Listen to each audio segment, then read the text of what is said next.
澳洲嘅金沙參咧嚟做和牛惠靈頓，應該屬於首創啦吧 ？Follow me，小啲，今嚟參加廣州國際美食節嘅開幕品鑑會，走！呢度將美術館同餐廳融合喺一齊，除咗藝術本身啦，美食都係藝術。點個讚，一起開飯！醬汁同昆布咧慢火炆鮑魚啊，相當入味。呢件乳豬件咧食嘅多層次爆破嘅口感。西班牙黑毛豬叉燒啊，絕對係星鑽嘅水準啊，好吃！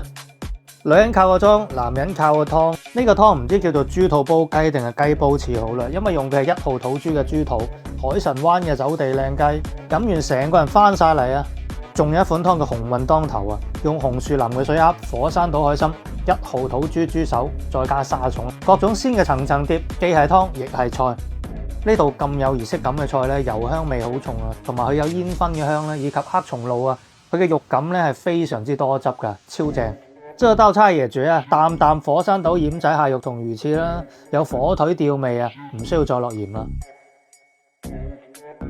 用澳洲嘅金沙參咧嚟做和牛惠靈頓，應該屬於首創啦吧？多咗層軟糯嘅口感。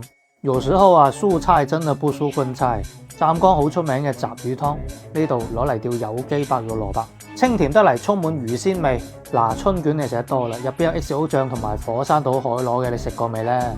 另一件點心咧就係輪胎人3星同款黑椒和一口酥，入口酥化又唔滯，講嘅就係佢啦。